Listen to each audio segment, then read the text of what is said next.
Good afternoon, everybody. Our apologies for the delay. We had there are tech issues because we have virtual participants for this session.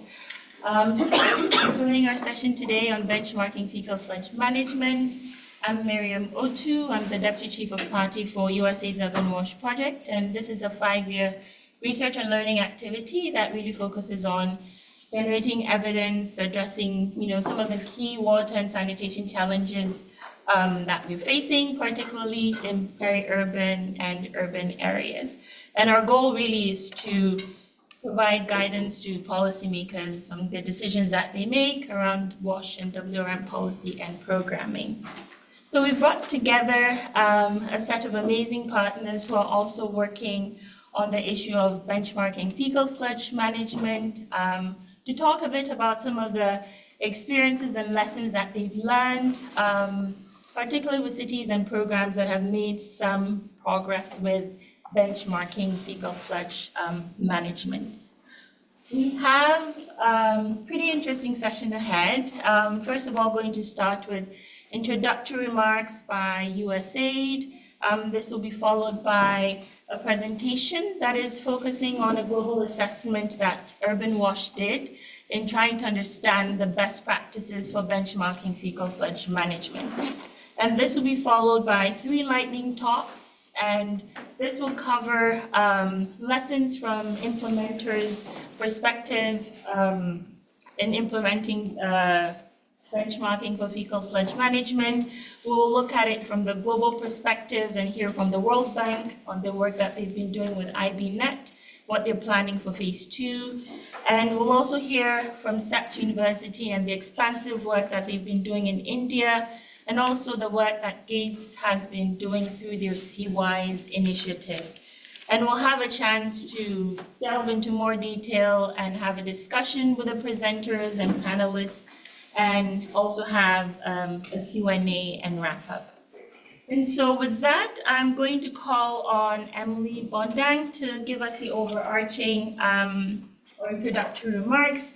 So Emily is a water security and sanitation advisor from USAID. She's our co-technical manager for our Urban Wash project. I'll hand it over to you, Emily, then. Thanks. Thank you, Miriam. So I'll just provide a broad overview of the context of the work to kick us off. So despite the significant need, fecal sludge management remains an underdeveloped subsector. In the last decade, we've seen many developing countries come a long way in improving basic sanitation, resulting in a significant increase in the amount of toilets and related latrines and septic systems being in place. Globally, out of the 6.1 billion people using improved sanitation facilities, 50% rely on on-site sanitation systems, so non-sewer. That population is largely skewed towards developing countries. This graphic kind of shows that through the breakdown of systems being used across the world. However, 60% of global excreta goes untreated annually, which is a large challenge. So, as we look towards the future, we know that the urban populations are going to increase, small town density will increase, access to latrines will hopefully increase as well in rural areas. So fecal sludge management is going to become all the more important as we go into the future. And we don't want to see the amount of untreated excreta increasing as well. So currently, the state of the subsector is that there's a wide spectrum of access to fecal sludge management services across different countries and also within countries across different cities. But globally, we can just broadly say this is an undeveloped sector broadly. We need more efforts on it. And if we have any hopes to achieve significant progress towards SDG 6.2, we're going to need to require significant improvement in the performance of sanitation service providers on this type of service as well. To do that, there's an increasing recognition of the need to develop systematic measurement of service performance and to use those for improving service delivery of sanitation services. And so as we've heard in some of our plenary sessions and others, I'm sure, benchmarking has been a long accepted part of the enabling environment for effective piped water services and wastewater services. So the idea is that there's significant potential for benchmarking to be more broadly applied to fecal sludge management as well. And this could reinforce progress towards service efficiency and sustainable development goals. To date, citywide inclusive sanitation approaches have demonstrated progress in select countries, particularly through the implementation of benchmarking systems, with importantly the complementary public transparency and other aspects of the sanitation chain. Also, benchmarking systems have shown to be healthy, or have shown to provide healthy competition for progress among cities and utilities. However, there's still, and they still have yet to be scaled broadly, FSM benchmarking. So that's a goal, but there are significant evidence gaps towards doing that. We really don't know enough yet about the benefits, the limitations, the challenges, the impact of benchmarking on utility performance, and also what institutional or governance context this can work the best in. So these elements remain largely undocumented, underappreciated, and therefore the justification for cities to invest in them is lacking. So it's under this context of need that we have specific goals under our Objective 1 of our U.S. Global Water Strategy to improve the capacity and performance of regional, national, and subnational institutions. Also, to advance transparency, accountability, equity, and efficiency throughout participatory, data-driven decision-making. And in so doing, achieving those goals will also help us achieve our strategic objective 2 of our global water strategy, which is to increase access to equitable, safe, sustainable, and climate resilient sanitation services among youth. So under USAID's Action Research Initiative, we have our Urban Wash activity, our project, and it's partnering with local, regional, and global stakeholders to conduct research on the enabling environment for inclusive citywide water and sanitation services more broadly. But specifically, the study they'll be sharing with you today contributes to furthering our goals on strengthening regulatory frameworks and institutional capacity to ensure access, and doing that through filling evidence gaps on FSM benchmarking. So with that, I would just like to hand it over to Karen Setti to present the findings from Urban Wash on their global assessment to understand the lessons and best practices for benchmarking in FSM.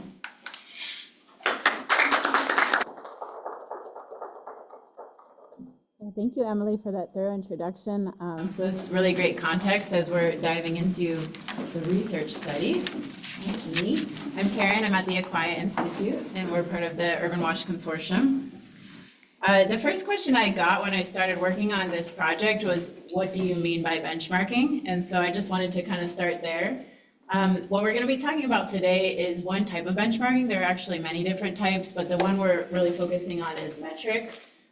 Which you might refer to in lay terms as bean counting. This means you're adding up numbers, you're trying to quantify how you're performing compared to other folks who might be in your industry, or your past performance, or your target or goals. Another common type is also called practice or process benchmarking, and that's where you're actually imitating processes. So for example, you see another organization in your industry might be doing something, and maybe you adopt that practice to try to keep up with the industry standard. And I promise I will only use 2 acronyms today. One is FSM, which is short for fecal sludge management. It's also called on-site, decentralized, or non-sewered sanitation. And the other one is KPI, which means key performance indicator. And so these are the metrics that you're counting when you do metric benchmarking. It could be something like number of toilets, level of access, volume of sludge, things like that. And I just want to point out the graphic at the top here. When we think about sewerage sanitation, or water, there's often a simplified kind of step from the household through a pipe to a treatment plant, and that's it. With FSM, it's quite a bit more complicated because you have actors all the way from the household who are running their containment system to the person who maybe is doing emptying, the treatment plant, and then maybe folks who are reusing products down the road. And there are also other people who are not shown here but are involved in that, like research and learning institutions coming up with guidance on the best ways to do things. Donors obviously have an influence, so a lot of different actors involved, which makes this more complicated than sewer sanitation. So to jump in, our study was asking the overarching question, what are good practices for doing FSM benchmarking, and how do those work across different contexts? So the first thing we started out with was a lit review. We did have to look at water and wastewater literature because it has a much longer history of doing benchmarking activities. The second thing we did was try to fill in case studies of actual folks who are on the ground that are trying to do this. So we looked at 8 different countries, and then finally we did a key performance indicator analysis. So we pulled together about 100 different indicators that are floating around to see which ones are more used, which ones would maybe make more sense for a global context. And I will give away the ending here. This is what we found. We found 3 different areas where there are enabling factors that help make FSM benchmarking more successful. So this starts with having certain conditions in place when you're trying to introduce a change, such as the performance improvement program. Then moving on to entry points or building blocks that you actually want to have in place when you're starting your program up. And then finally, good practices that would help sustain the effects you want to see from a benchmarking program over time. So we'll dive into each of those real quick. The preconditions, we're referring to this as kind of what exists already before you start FSM benchmarking. So logically, it helps to have fecal sludge management programs in place before you start trying to improve their performance. And that can range from hard things like infrastructure, having toilets, having treatment plants, having dumping bays, to soft things like having a way for people to make payments, having worker safety standards. The second one, readiness. Sometimes you'll hear that referred to as personal or individual readiness.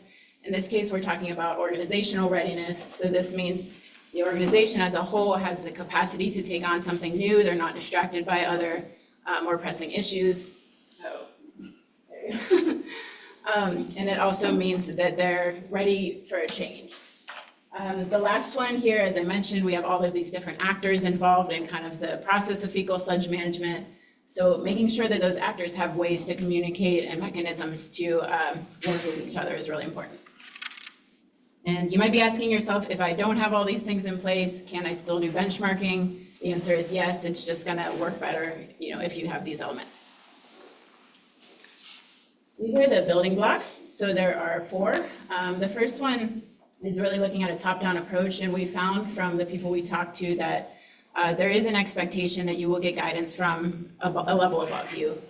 So when national governments are sensitized about this issue, they understand the need for it, and they really take ownership. That's a really helpful inroad to start doing benchmarking.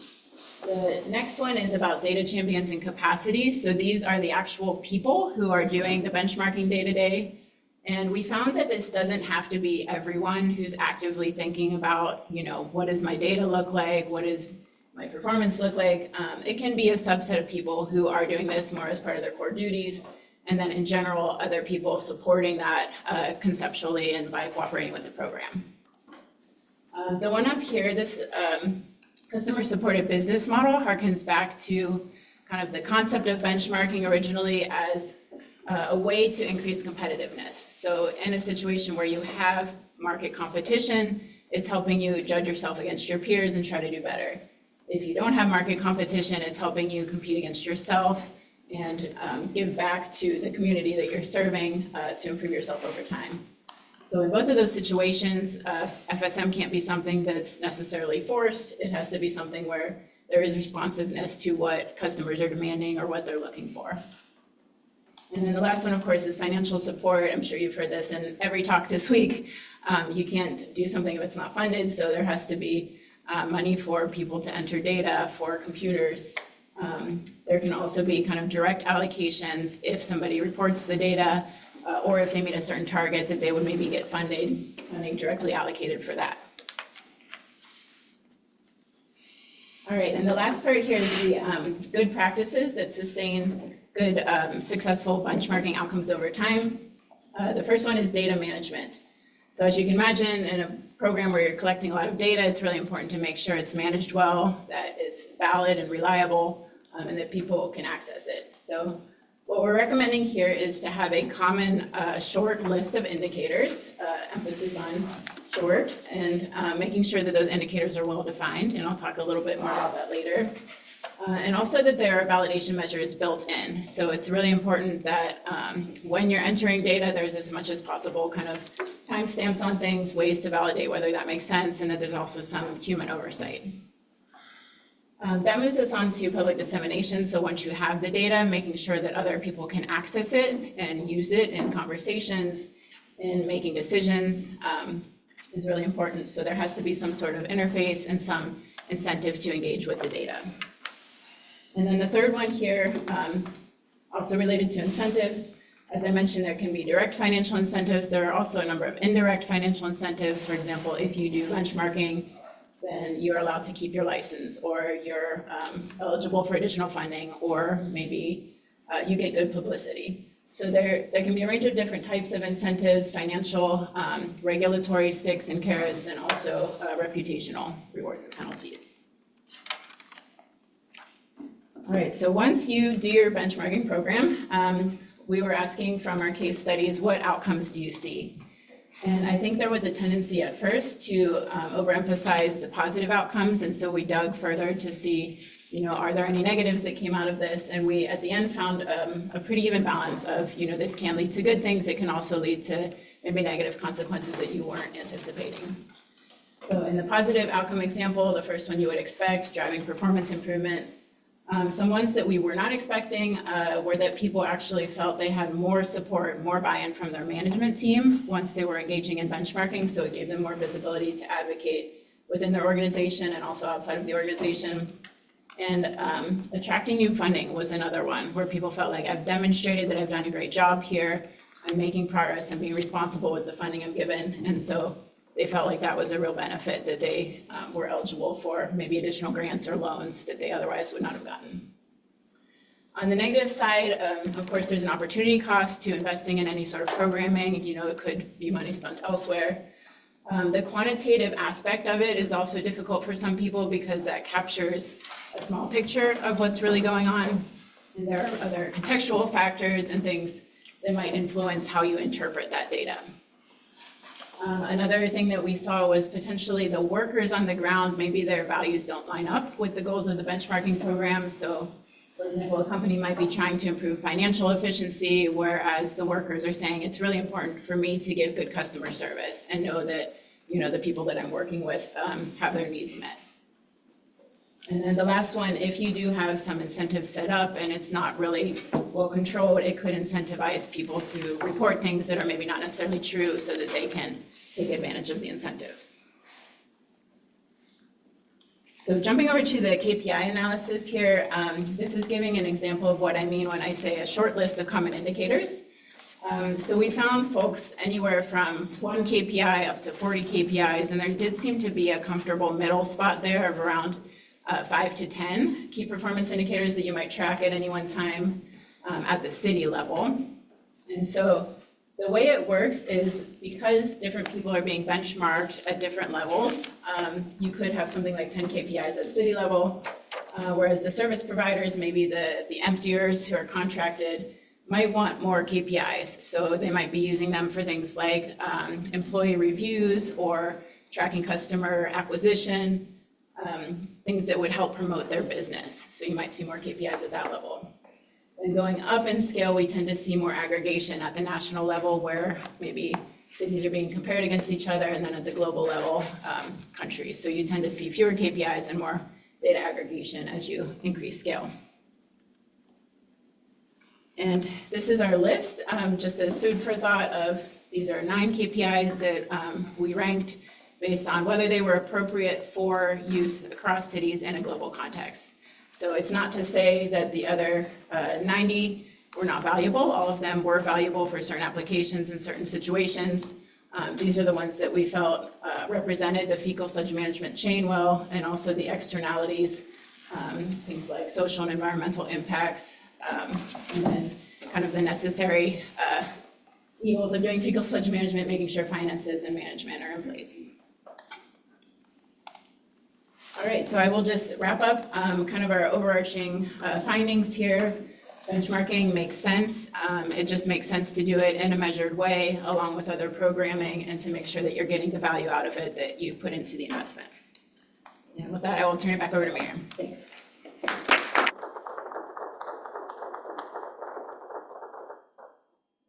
So thank you very much, Karen. I don't know where this slide is here. Oh, sorry.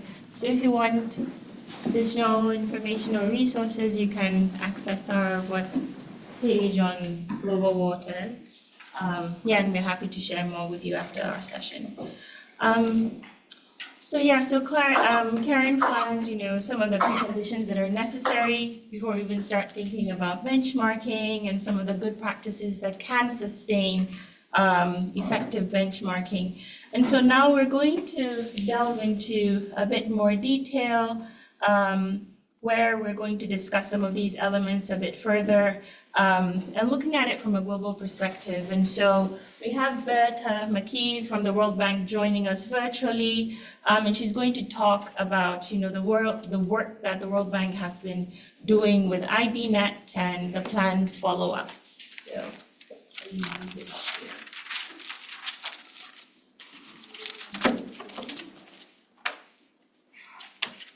So Miriam, I'm assuming that you're going to run the slides, right? Just 1 second, Berta.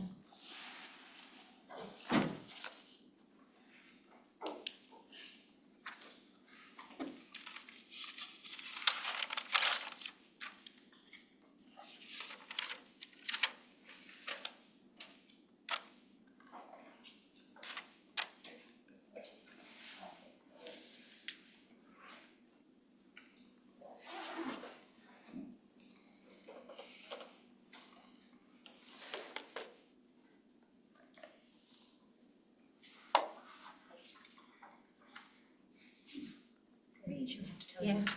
So Berta, can you see the slide deck? No. Yes, I can see it now. Yeah, so I'll control it from here. Okay. Let me know when to move forward. Okay, perfect. Perfect. Thank you. Well, first of all, thank you so much for inviting us to join this session. And we are really delighted to share our very, very early findings on what we have been doing on the IBNet. First, just to give a bit of context, so the new IBNet is a platform within the World Bank Group that has been running for more than 25 years. If we can go to the next slide, please. It's been running for more than 25 years, and we have been collecting data for water and wastewater utilities around the world. So we have seen that this as a benchmarking tool we've been used by many development partners, but not many utilities have been using it to take decisions. And we believe that based on the data that is collected and that utilities have, they should be able to take decisions, but they're not doing that. And as part of this IBNet, we decided to reduce the number of indicators that we're collecting, and we include, of course, some of the wastewater, and we are planning to include also on the fecal sludge management. If you move to the next slide, just to mention that these are the 15 key performance indicators that we have been collecting. Of course, the ones that are in red are the ones related to sanitation or to wastewater or fecal sludge management all together in one. So on sanitation coverage is basically for now mostly where water utilities or water and wastewater utilities are working on the connections or piped wastewater collection. So we have 3 indicators there, as you see, the 6, the 7, and the 8. And then, of course, when we talk about the commercial operations, about the service complaints that are resolved or are collected, those include, of course, also if there's any sort of sanitation or wastewater management services, then that's included there. And finally, we have the operational cost coverage. Now, I wanted to make it clear here that for the IBNet, as of now, we are only working with water and wastewater utilities. We are very much aware that most of the fecal sludge management can be done by other partners, as was shown by the previous presenter. There are utilities in some places that actually do also fecal sludge management, but in most cases, what we see is that there are other providers that within the chain. But for now, we are focusing only on utilities that are actually doing that, because we wanted with this benchmarking initially to try to map out where this fecal sludge management is being done by utilities, and if there's a gap, we know that there's need to address this. Now, for us to start this activity, we started by looking at what are the citywide inclusive sanitation indicators that exist that that World Bank is using, and based on that, we reduced to a few indicators that we are collecting from utilities. If you go to the next slide, we have these KPIs, but you also have the management practices, which also the previous presenter talked about. So for this case, we are looking at 7 categories with 27 management practices, of which we have the payment methods, communications, the asset management, which of course includes the wastewater, the infrastructure maintenance and cost coverage and others. And again, we are also looking at including practices that specifically and directed to fecal sludge management. So taking this into consideration, if you go to the next slide, we will see what is it that we have today and where are we moving next. So today, as I mentioned in the beginning, we have mostly the KPIs, which are these 3, where we say wastewater indicators. But looking at fecal sludge management and sanitation practices, we are looking at whether there's some sort of collection at the points, at the households of fecal sludge that's not done through pipes. So asking utilities if someone is doing that, if they're doing that, and if they're doing that, there's someone at the treating. Is it them or is it someone else? And whether this is disposed properly. There's a mistake on these 2 last, because if you see it's the same. The first one is number of employees that are dedicated to sanitation at the utility level. So we are asking utilities, do you have, for instance, a department of sanitation? If you have a department of sanitation or wastewater, you have people dedicated to these activities, or are they sharing it?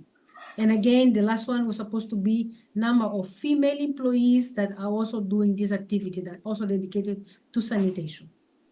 And the last block is related to management practices. We want to understand, is there anyone that is responsible for this fecal sludge management or the sanitation activity overall in the city, in this urban area? If there's one, is it the utility or is it someone else? And we know that in most countries, there's a bit of a blurry line between these two. So that's what we are trying to find out. And if there is or there's not, do they know, the utilities know what is what are the instruments that exist to be able to do that? And we did this with a few utilities, I think about 15 to 17 utilities, a bit in Africa, but also in South Asia. And if you go to the next slide, you will see what we found out from this. So some early findings that some utilities don't know whether they have or not the mandate. So it's not clear because there's a blurry line, as I mentioned before. Some of the respondents say, yes, I mean, I don't have a department of sanitation. I know I'm responsible to do it. I know I should be doing it, but I don't have the tools, the instruments, and I don't have a department to do that. And last but not least, there's lack of clarity on who should be doing these services, right? So they know that there are policies, there are strategic plans and master plans to do these services, but it's not clear exactly who should be taking on these activities. So this is just a bit of the map of what we've been finding out from where we are now.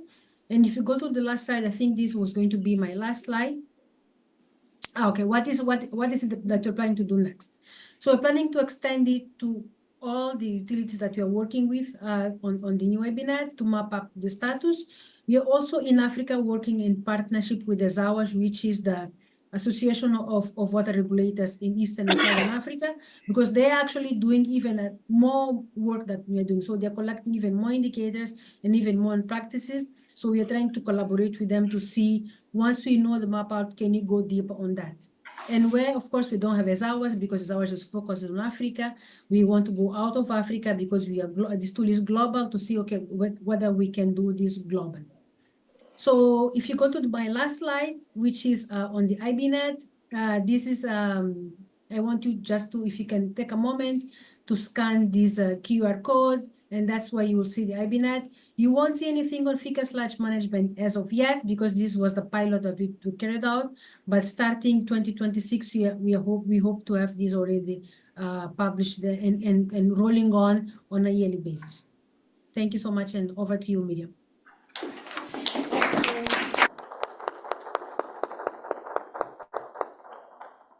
Thank you very much, Berta, for the interesting global insights and the learnings that you've captured from the phase 1 of IBNet and how you're going to reflect sanitation in the new IBNet. I think a larger question is why wasn't sanitation considered in the first phase of IBNet to begin with? But I think that I'll wait for the panel discussion to get into that. So our next presenter is Dhruv Bafsar. He's a senior program lead at the Center for Water and Sanitation at CEPT University in India. And Dhruv is going to share lessons from the 15 years of performance assessment of water and sanitation services, work that they have been doing in India and working with government entities across multiple levels. Pass it over to you, Dhruv. Thank you, Miriam, for the introduction and the I'll be presenting about our journey. Next slide. And just to give you the background, given the large experience of the benchmarking activities in India, I'll try to finish sharing the key lessons in a short time. I'll try my best. So this is just for information that we are representing Center for Water and Sanitation at the CEPT University, where we have begun our performance assessment system work in 2009. Next, please. Where it was started in 2009 with the 2 states in India. And when we have started these activities, there were a large investment has been made in the sector, but there is very little known about what is the actual service delivery. So it was started that how do we get the service level by the local government. So we started from our journey representing from paper-based disaggregated data from 2 states to now pan-India and to IT-enabled information system. So that's our journey. Next slide, please.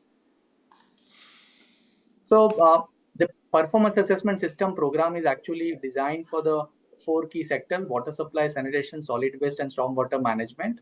And there are 5 thematic areas in terms of access and coverage, equity in service delivery, service level quality, efficiency, and the financial sustainability, covering 5 themes, 32 key performance indicators, and 100 local action indicators. And the important thing is that it has been designed with aligning with the Government of India's service level benchmark. So it is aligned with the local systems, and the e-platform has been designed, which actually helping to match the targets of the Government of India and to increase to promote the performance measurement and performance improvement and the continuous performance monitoring. Next, please. So as I mentioned that these are to achieve the sustainability, it is important to working at all the 3 levels of the government, because in India, the sanitation and water is a state subject, and the implementation is largely with the local government and the municipalities and the municipal corporation in India. So working at all the 3 levels of government is key to sustain, and it has been aligned through the various member of understanding with the different state government, and it is institutionalized within the government system. Next.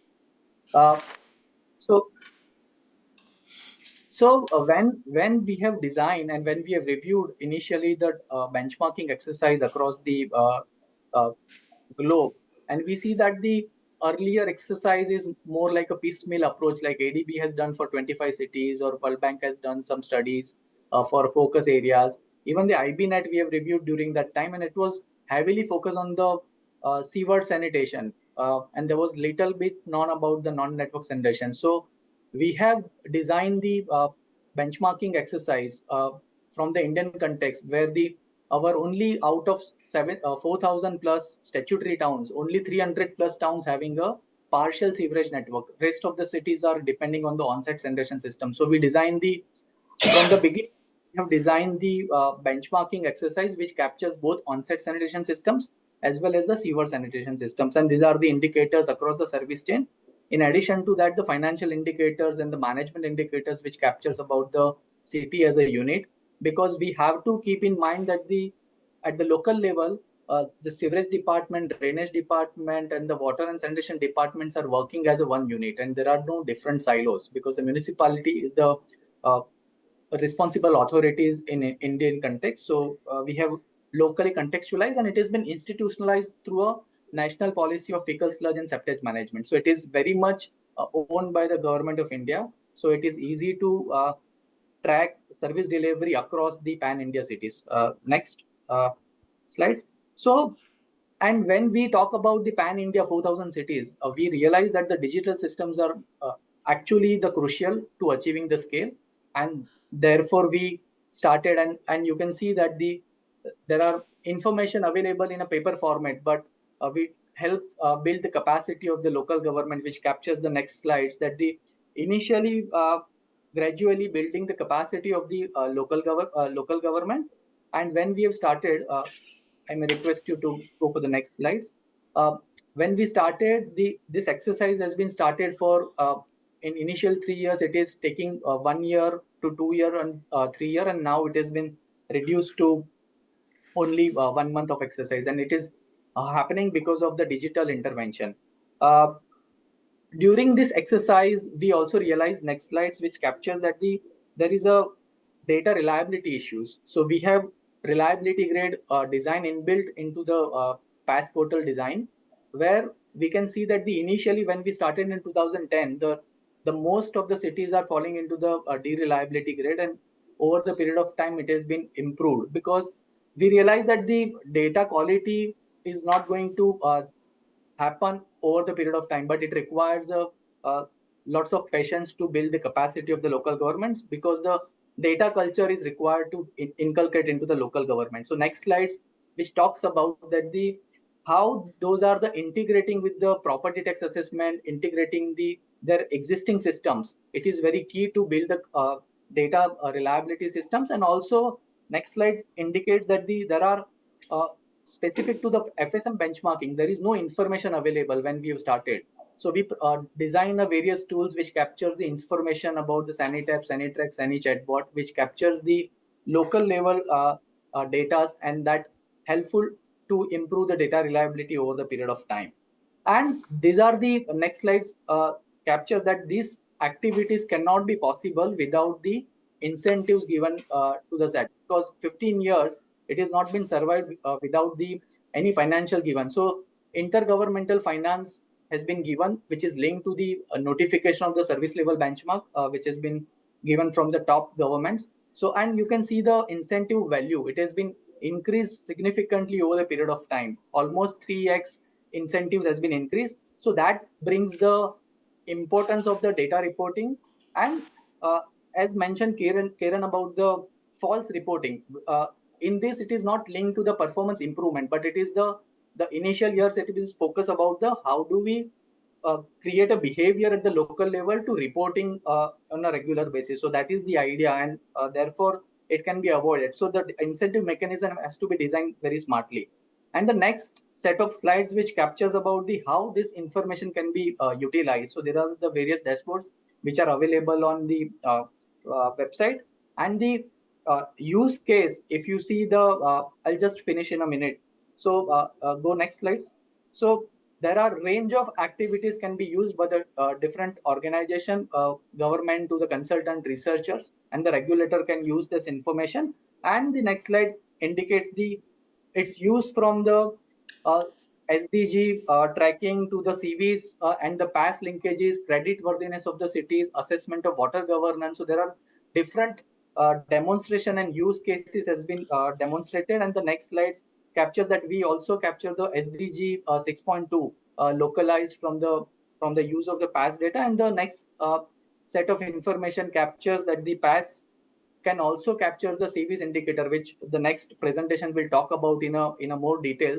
So these are the areas, and it is how it has been linking to the next. If you see that it is fall into the 2x3 matrix of the CVs framework.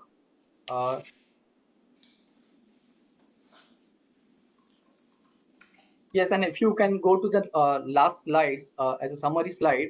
So the lessons learned is the achieving the scale is possible because next. So what set part apart? So it is an inclusive equity information from the day one. Data reliability framework has been inbuilt, financial sustainability, government ownership, and assessing the safe and sustainable service and across the full service chain. It is the given the USP of the past systems. And the next, it has been working, and now we are exploring the past with the climate change, and the indicators has been utilized. So that's it. So I would these are the I've already summarized this, and the yeah. So without the it has been supported by the BMGF and with support from the local partners, it has been possible. And this journey is not end; it is continue, and we are growing. So that's it. And thank you very much.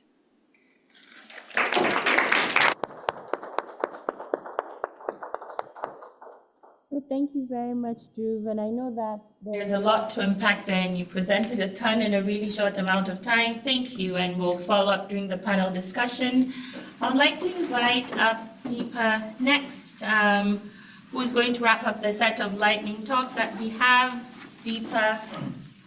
7 minutes? Yeah, or it's fine, you can do 10.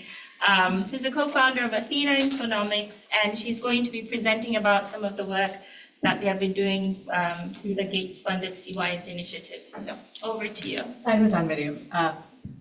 Thank you for having me here with this really interesting group.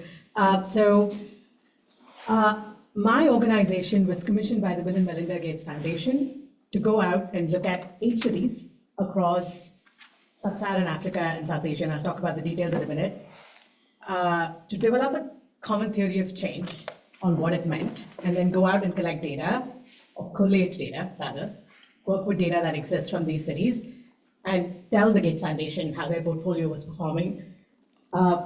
We spent 18 months with this notion of benchmarking, and came away saying that this is probably a misplaced priority, given just where the sector is. And we came away from that exercise after 18 months saying that this is not a first order priority, because public sector mandates don't exist. And I think some of the other presentations covered this really well. Where they're starting to embrace it, like in Zambia, Lusaka, where the regulators shifted the, or expanded rather, that's the right word, expanded the regulatory mandate to include peri-urban areas and to include non-sewer systems of sanitation. There was no understanding of how this data, or where this data was going to come from. So suddenly it was like, why are we talking about benchmarking? And why were we spending the amount of time? And we did. We spent close to a year. And when I talk about benchmarking, and I know Karen pointed to just different ways in which you can think about benchmarking, and I love that slide, Karen, because there are ways to think about it. For us, the mandate in the context of what the Gates Foundation wanted Athena to do was to make it comparable. When you say safe containment, it needs to mean the same thing across these countries and cities, and we spent hours and hours trying to come up with assumptions, caveats, and do a lot of statistical jugglery at the back end to make this data comparable. And we said, what are we getting out of this? And what is the value from this exercise? Is this what we should even be doing in the first place? Is this the highest order priority for delivering safe, equitable sanitation services to all? And I'll share a little bit of that experience and that journey with the Gates Foundation here today. Very quickly, Dhruv quite beautifully talked about this. This is some of you might be familiar, this is the city-wide inclusive sanitation theory of change. It's really governance, right? You need clear mandates, you need effective accountability, and you need an effective, efficient, and transparent system of allocating resources. You need to go back, so you need those critical public functions to exist, to manage any service, whether it's sanitation, whether it's health, it's education. And then we had a common minimum set of outcomes, just as a common reference point that we said could be interesting to say, this is what good looks like, right? We want equity in pay. We want sanitation workers protected, right? We want waste to be safely managed, right? And again, I took a picture, Karen, I love that. I aligned with, I mean, that's a really great short list, by the way. So really going back to what's a common minimum reference point in terms of outcomes, we had the definitions. So we had a mix of quantitative and qualitative indicators. By the way, you can access all of this on this website. It's all here. It's cycities.com. All of the indicators that we used, the methodology that we used, all of the statistical jugglery we did to make this data be comparable and make sense, all of it's on that website, and you can look at it. Going back, we did 4 cities in India. This was mostly smaller towns. So the population of some of the cities that we covered in India was about, like, for example, Narsapur was a town with 8,000 households, right? And I just want to qualify that the context in which we did this benchmarking is also important for me to highlight, right? Because these were in the 8 cities, the cities that we covered in India, with the exception of Trichy, which is a relatively bigger municipal corporation in the state of Tamil Nadu, were all smaller cities and towns. And in Bangladesh, we covered Khulna, which is a much bigger city. And in Africa, we covered Dakar, Lusaka, and Kampala, which are major capital cities, right? So I want to put that context out there when you see some of the numbers and what I'm going to share in a minute in terms of what we saw in terms of data availability. This is a slide, we took out all the indicators and just put the reds and the greens, just you can see what we saw in terms of data availability, right? Now, when I say data availability, not all of this is publicly funded and available, right? A lot of this data was made available through a lot of external donor-funded projects, and it was very projectized data, and we'll talk about that in a minute. But as you can see, Vai, Warangal, and Narsapur in India had relatively more data that was available. And this is, I also want to qualify, this was for a period of time, it was between 2019 and 2021. So this table maybe today would look different if we went back and ran an assessment across the same 8 cities. I'm hoping it looks different and we see a lot less reds. But we saw that there was obviously a lot more reds in the really big capital cities in Africa that we assessed. And there was just a lot more data availability in the smaller towns in India. Trichy was the city that had, in fact, among the Indian cities, the least amount of data. And they were pretty clear. They were like, we really don't care about FSM. Like, the city authorities were like, we have other priorities that we want to focus on, and this is not really a big priority. And that was pretty explicit in the context of Trichy. Very quick, sort of some high-level trends. What was interesting is the 3 cities, while of course the smaller ones, Warangal, Vai, and Narsapur, what's also common is the states. The state governments within which these cities were operating in had more mature regulatory environments, right? Which means that there was a lot more effort on collating data and demanding compulsory reporting requirements at the state level in terms of reporting, which perhaps was not there in Tamil Nadu. Tamil Nadu is a state that hasn't done voluntary disclosures on service level benchmarks. So even within a single country like India, depending on the regulatory pool, we could see variances within cities, with cities that operate in states that have more mature pools, certainly generating more data. Trichy, as I said, was the exception. There was very limited appetite for fecal sludge management and interventions in that space. One thing I want to go out and say is in India, we could not verify data quality. Like we could access raw data sets for the other cities. We could actually see where the data was coming from. A lot of it was, yes, projectized and was donor funded. Maybe that's why. But for the Indian cities, what we looked at was KPIs, right? These were reported numbers that said, oh, this is the value of safely managed sanitation. We had no way of saying, oh, okay, how do I know where this data is coming from? We could not go into primary data sources, so I want to put that out as a caveat. Khulna had very high quality data, entirely donor funded. And we saw some systematic gaps in the big African cities, also particularly because there were mandate gaps. So there were quite a few indicators on community toilets and public toilets, just not a public sector mandate in these cities, while it's a big public sector mandate in the South Asian cities. And we saw a lot more effort, and I think Dhruv and his team have done some incredible work in Bali on organizing desludging services, so more experiments on institutionalizing and organizing desludging services, and therefore more data around that in the South Asian cities. Very quickly, data availability, right? So we saw relatively more focus on publicly funded data sets on access and containment.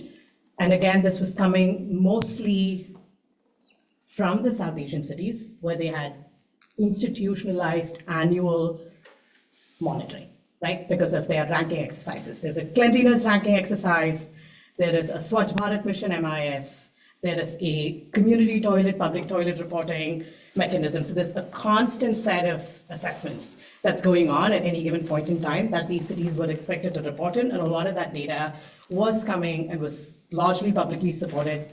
Everything else was donor funded. We saw very little public sector financing for some of those other operational workflows that generate data across the value chain. Very quickly on data sharing and data use, sorry.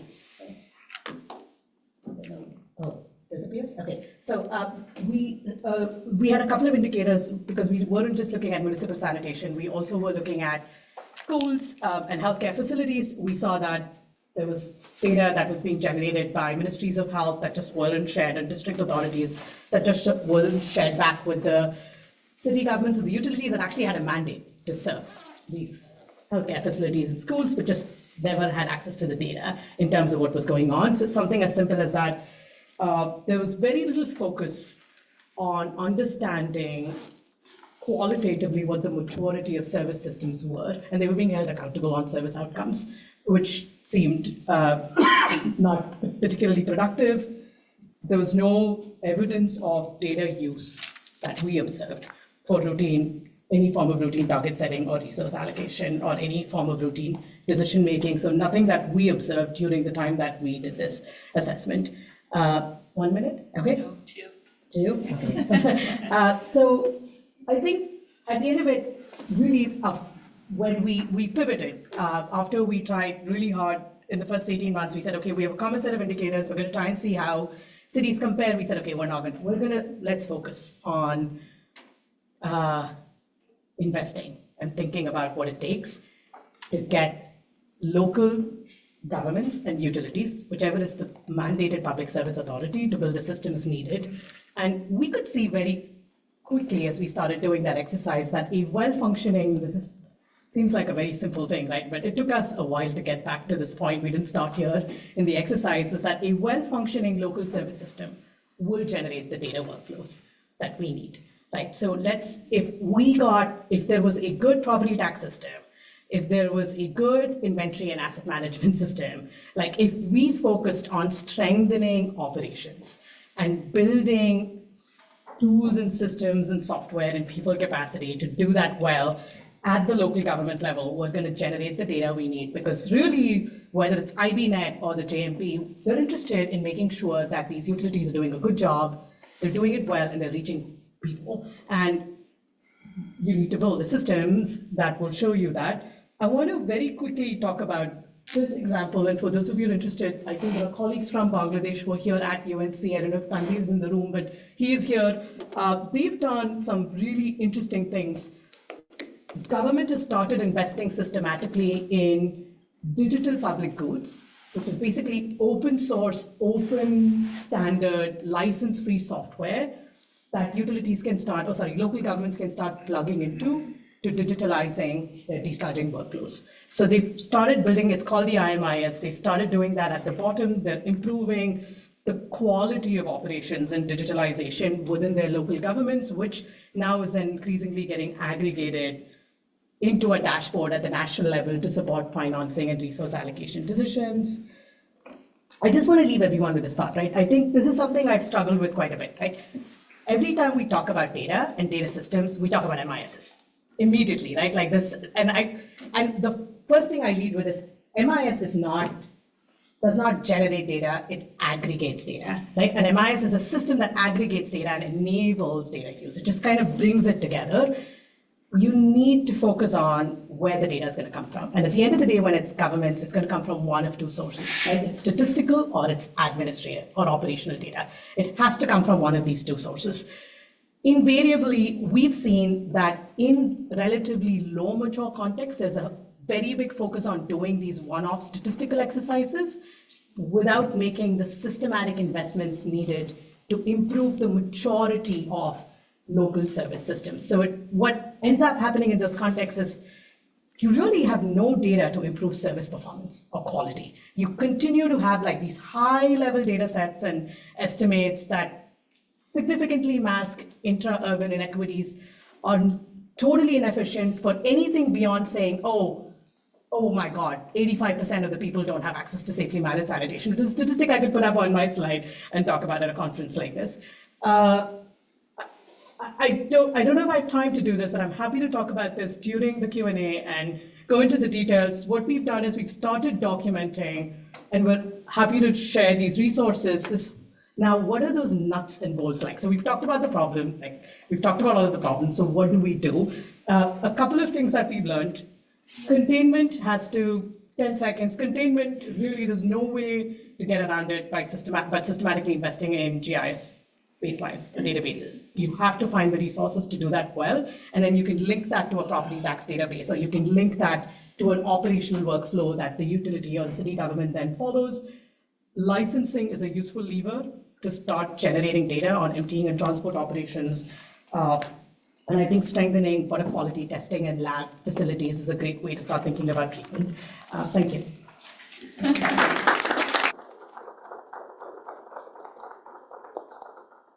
So thank you very much, Deepa. Sorry, I have to wrap it up. So we have some time now for panel discussion and some Q&A, and so I'll invite you, Deepa, actually, to come back on stage, and Karen as well. So we have Bertha, Drew joining online. We're hoping that Najib from Gates Foundation could join us, but technical issues. Unfortunately, he's not able to. Sorry, Sunflower. I have Najib here. Oh, Najib, are you online? Hello. Yes, I'm here. Okay.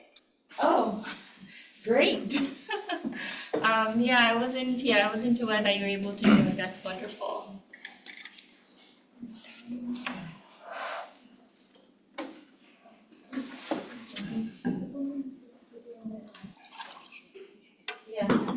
Yeah. Najib, if you want to turn your video on, that would be great. So maybe I'll just, great. Halim, I need your help again, sorry. Technology. I don't know how to. Okay, thank you. So there's a lot to, yeah, she's here. Yeah, you've Karen's face, she's here. Yeah. All right. So I think that there's so much to unpack there with, the presentation from Dhruv and some of the quite sticky issues that Deepa you raised. And I want to first of all start with the point that if we have a standardized set of indicators, that is, I would say with proper definitions, that would be the bare minimum for us to be able to assess performance in any way. And you brought up the issue about if we're actually able to compare indicators, and even if we should be doing that.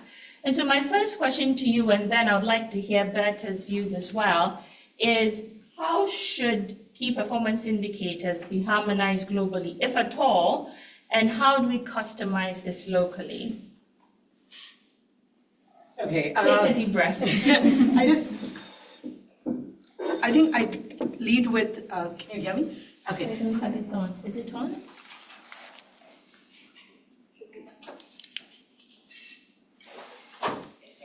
Najib's nodding, so it sounds like he can hear you. Okay. I think I'd lead with harmonization for what? Like what's the use case, right? I can see IBNet operates within the context of a lender, right? A lender has an incentive to benchmark, to understand operational efficiencies, because these are borrowers. They want to know what's going on. They want to learn what they can do better, right? So I think it's really helpful to lead with, because I feel like talking about harmonization is like a blanket question, a blanket goal feels like it might not lead us down the path of thinking critically about how much energy, effort, resources, and model of harmonization makes sense. Like, having said that, I'm where I've seen regulators, for example, come in and think about a common minimum reference point to start monitoring performance and tracking performance. It's a function of the local realities of that particular market or context. And I know we have Sony here, in fact, from Lagos, who can tell us more.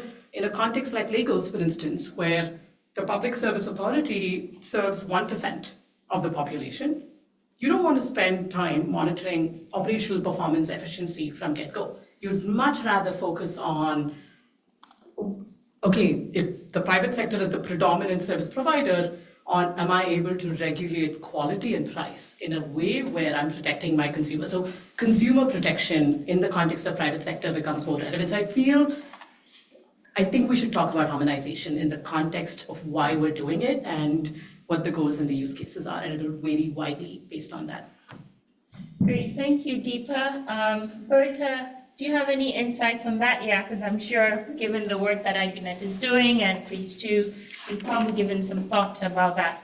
And also the fact that, you noted from your presentation that utilities, well, surprisingly or unsurprisingly, are not making use of the data. And so it would be great to get your thoughts on that. Perfect. So in terms of looking at harmonization, yes and no.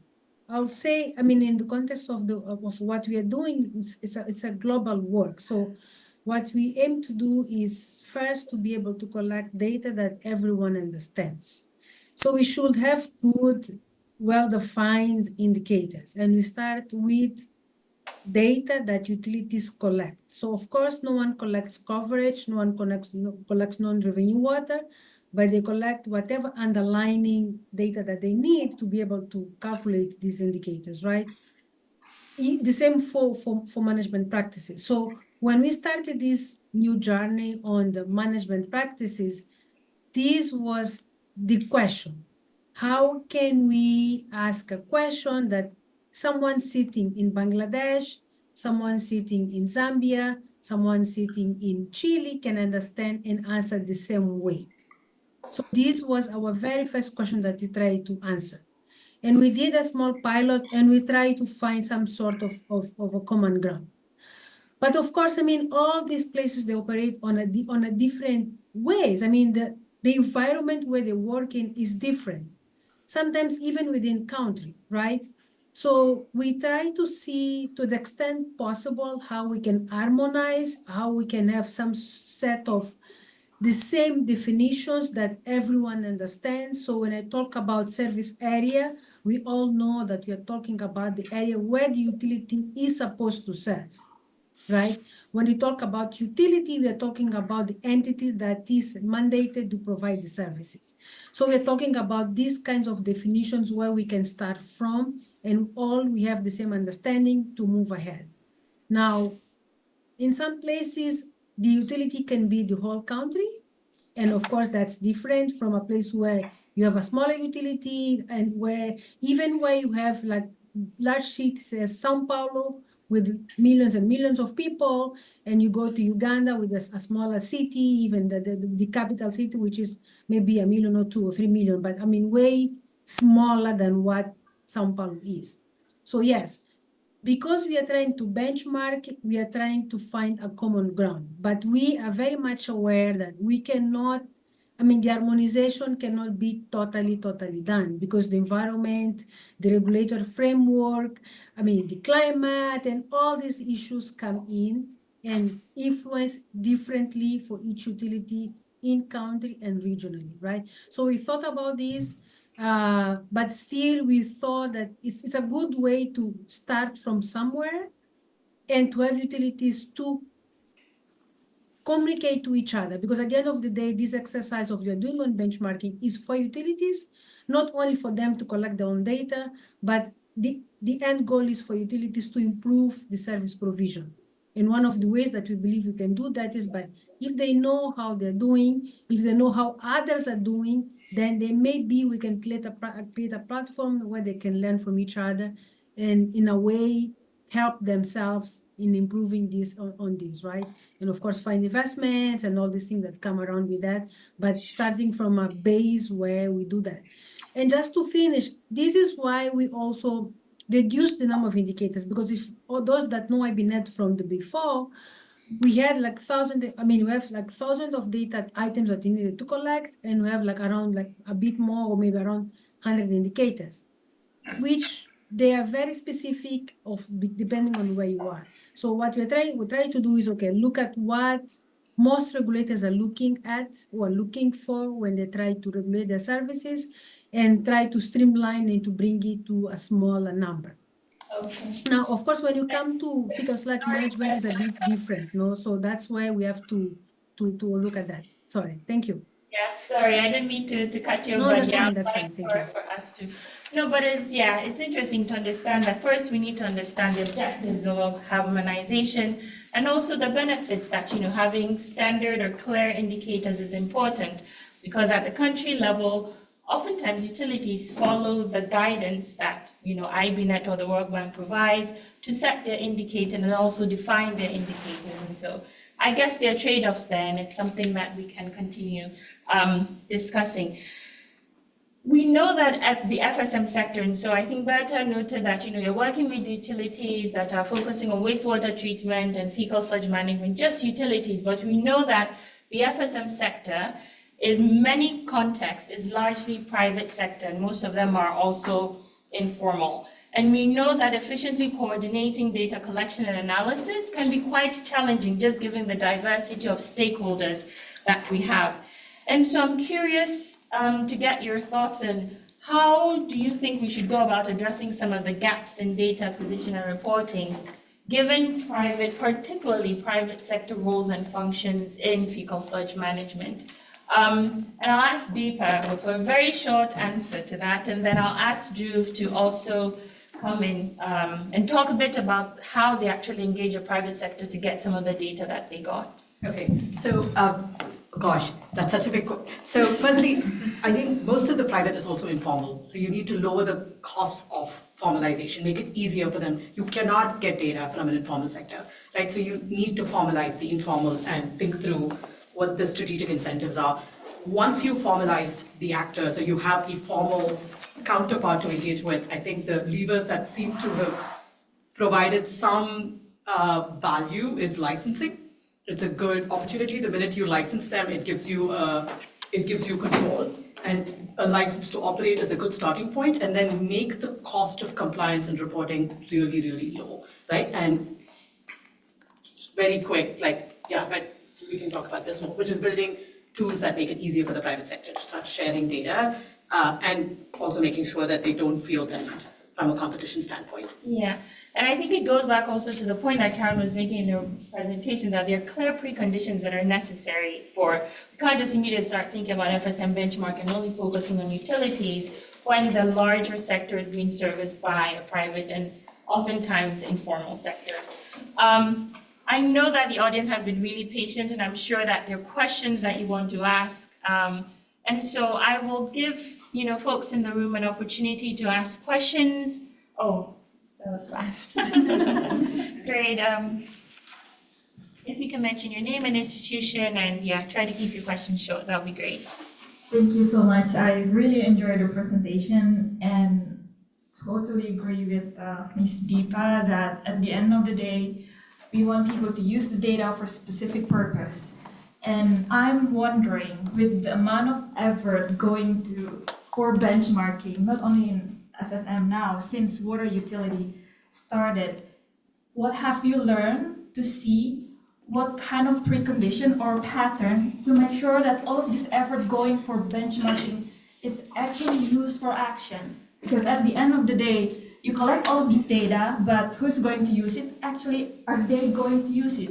Water utility or informal sector, how do you making sure this awesome GIS system, MIS system actually result in improvement of service to become it better? And is there any specific pattern where you have to focus more on the fundamentals, making the system right, or you can focus more into benchmarking? What are the pattern of action you can take to improve adoption or by the actors themselves? Thank you. Thank you. We'll take another question and then, yeah, we can respond to that.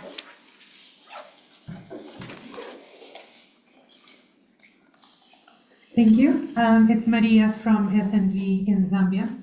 A quick one to Karen. I noticed that in the recommended KPIs for global use, you didn't make any specific reference to climate resilience, and I'm interested in the rationale behind that. And to Deepa. Yeah, so I'm referring to the case of Zambia. Of course, you know that the utilities were given the mandate for on-site in 2019, but not the capacities nor the resources. So I was really puzzled by what you said, because what we found was that they didn't know the reality they were supposed to service. So data management or data access to data was the most pressing need they had when they were given the mandate. And the fact that they rushed into providing the service without really knowing the reality they were getting into made them first not organize themselves very well, and second, make investment options that were not the most rational. For instance, let's buy vacuum trucks. Well, you only need vacuum trucks if you have a lot of septic tanks. What are you going to do with your vacuum truck if the majority of your customers are pit latrines? So from this standpoint, what is your take in data is not that critical in face of most pressing needs? I never said that. Or but- data management is not so critical. He's trying to keep it short. Okay, do you want to go first? May I? Maybe Drew will come to you in a second. Karen, you can go ahead. Okay, Drew, fine. and then Sure, yeah, I'll try to keep it quick. So I know we were talking earlier about formalization. One thing I just wanted to point out there is that it can be a profit incentive to start benchmarking. It can also be a profit incentive to not benchmark and continue to operate informally, because if you're able to take shortcuts, maybe you're making more money that way. So just wanted to point out there is some like very careful distinction there. And then on the question about data use, I think this is something that seems so obvious, right? Don't go out and collect data if you're not going to use it. But it's something that we miss. And it is something that we had to make sure we included explicitly in the report, that there have to be accessibility opportunities. It can't be that these reports and the data are hidden and you have to have a secret password to get to it. There have to be opportunities like meetings within the utility.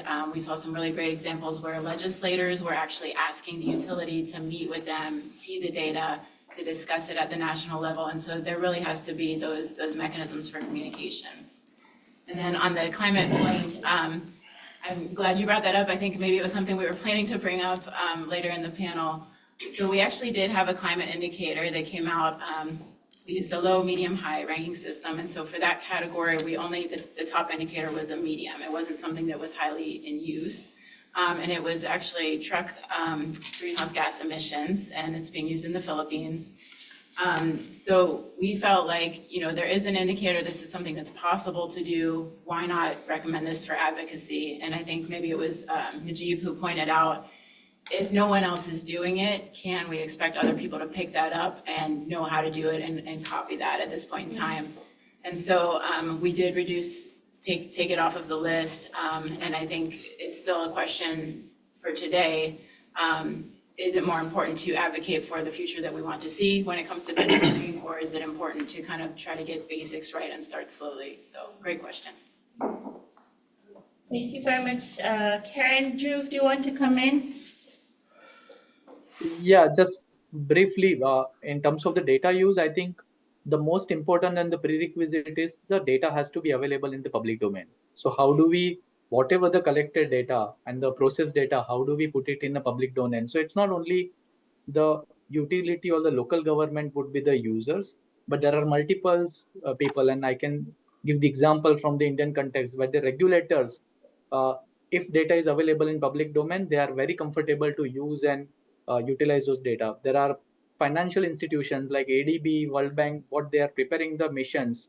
If such data is available, it is by default people will start utilizing the information. So that is a prerequisite. So it's not about MIS and the creating a system, but how do we create a system to disseminate in a larger public domain? That is the prerequisite, I think, which major benchmarking practices are often not considering. And the IBNet, PAS examples are the example where the such data sets is available in public domain. So that is one. Second question, the mention about the how this incentivize in the private sector data can be captured. We have to enable a very, because the technology has been improved a lot, and there are very low cost measures are available where we have take the very simple measures, like for example the informal player and the private players are putting their data in a physical format. So how do we simply converted those physical logbooks into the digital format that enable easy analyze, easy to share information? That's the key. So we utilize SaniTab applications, mobile applications, Sani chatbot, because WhatsApps are very prevalent. So just putting their daily operating into the chatbot, and it is giving the easy platform for analyze. So I think we have to review the what are the cheap options of the data gathering, and the platform is available, and we have to make use of it. So it is easy to people to utilize. So that's the easy answer. So, and not a compliance. It should not be as a compliance. It should be more facilitation, because once we put it as a cost of compliance, people reluctant to put the data. But if it is we facilitate to encourage to building the data culture, even the private sector, informal sector, it is an encouraging sign. But if it say that it is a link to the licensing or a registering, people often not participate and report on a regular basis. So I think we have to find the midway to get such things. Yeah. All right, thank you very much, Dhruv, and I'm conscious of time. I wanted to get your thoughts, Najib and Deepa. I'll come to you. Thank you for being accommodating.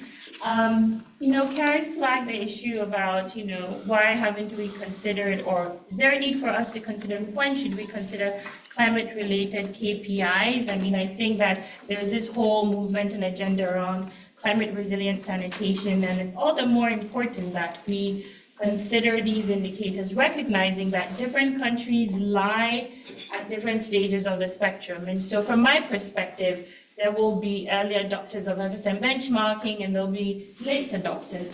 But that shouldn't prevent us from actually ensuring that indicators that are chosen by the World Bank as part of the new IBNet not consider climate-related indicators. And so I'm curious to get your thoughts on that. Thank you, Miriam. Thank you, all presenters. Great presentations today. It's a great question on the climate resilience aspect. In my opinion, I think this is a no regret move for the sector, really. Why? First of all, we all know that climate change is degrading a lot of progress in many areas, not just in the sanitation sector, but also in other sectors. And having specific data points that address climate resilience will specifically even become more important and more critical to allow governments, DFIs, and all actors to be able to prioritize investments that address both climate adaptation and mitigation. Already, I think when you look at the number of indicators available, I mean the menu of indicators available, some of them directly address climate resilience. For example, access.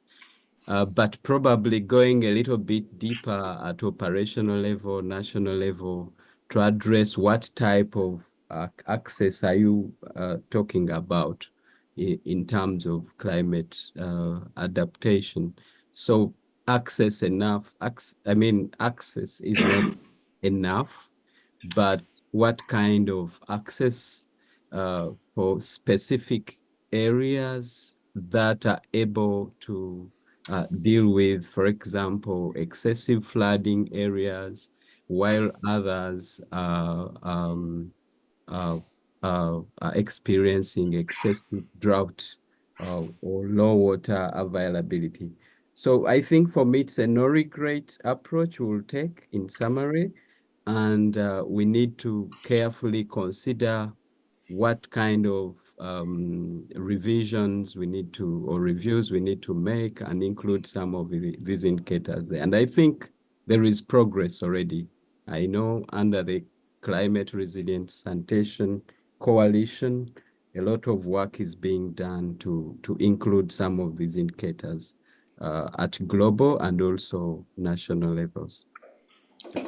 Excellent. Thank you very much, Najib. Deepa, I'll come back to you, and I think you wanted to add a couple of words based on the questions that they had, and then I'll ask one more question, and I think we can wrap up. Sure. So first, I wanted to sort of, if I understood, what is the incentive to actually invest in data systems and then use data, right? One of my favorite examples is a policy, a program, a national scheme that the government of India ran. It was called JNNURM. What was fascinating about that program was they did two things. First is they set aside a separate budget to get about 500 odd utilities and local governments to go from single entry cash-based accounting systems to double entry accrual-based systems. So they were investing in system reforms, and they also were investing in GIS baselines. So there was money made available that local governments could use to build those systems. Two, they set up a revolving fund scheme that made it impossible for cities to apply for central government financing if they did not have a GIS baseline. So eligibility criteria for accessing central government financing was linked to system re-engineering, right? So that made it almost critical for governments and local governments to invest in data systems and invest in those reforms that was relevant for service performance. The other example is Zambia for data use, right? Which is the economic regulator in the context of Zambia provides tariff approvals. If you perform well, you get longer moratoriums, which means you don't have to come back to renew your tariff for another 5 years. So there is a clear incentive for performance. And I think there is something there I'd like to connect back to, I think, the colleague from SNV, which is with FSM, you're right. While they've expanded mandate, there is the command and control style of regulation will not work for fecal sludge management, right? And the regulator understands that. And I think that's fascinating because they've demonstrated a very different style of regulation, which is kind of working alongside the utilities rather than penalizing them for lack of performance or lack of data because they don't know how to generate it.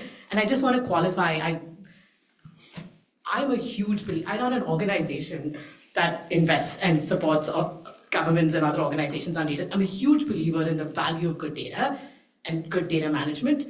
What we deprioritized was benchmarking. So it became less important for me to compare a utility in Zambia with a city government in India, and it became more important to demonstrate how that utility in Zambia can build systems and improve standards in the context of what the Zambian regulator thought as being relevant for their policy and regulatory priorities. Thank you very much, Deepa. I see a hand up. Maybe we can accommodate one question. Please keep it very short, because I've been given the 5-minute mark. Now it's 2. So keep it very short. One sentence. Thank you, Miriam. I'll be very quick. My name is Sanya Nsalo with the World Bank. I just wanted to add to the issue on the climate resilience indicators. We're currently undertaking analytical work on climate resilient urban sanitation. And one of the aspects that we are addressing explicitly is building upon the indicators that we have for citywide inclusive sanitation and adding like resilience, climate resilience dimension to that. So we're adding a couple of indicators that specifically focus on bringing in, being able to monitor that particular aspect. So this is something that should be coming out in, by the end of the calendar year. So I just wanted to put that out. Oh, that's great to hear. Yeah, I wasn't aware that it was already so far along, but that's great to hear, Sanyu. So I think we only have 1 minute, and we really couldn't even get to issues around data validation and reliability assessments and learning from some of the great work, that Dhruv talked about.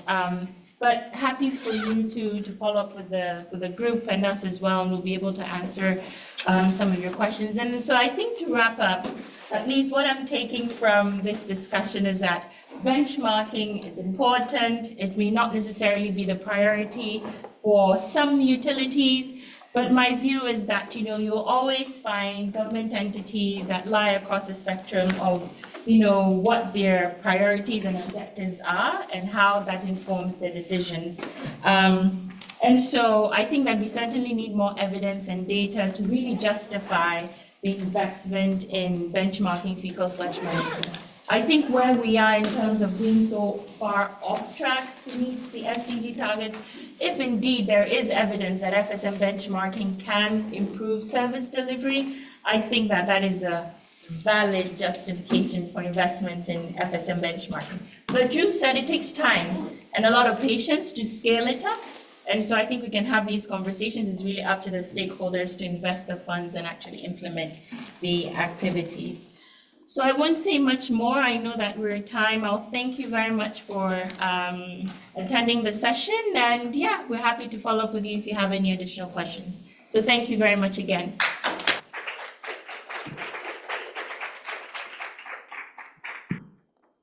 And I didn't thank our Thank you. But yeah, thank you very much. Thank you, Najib. Bye-bye. Nice to meet you. Oh, sorry.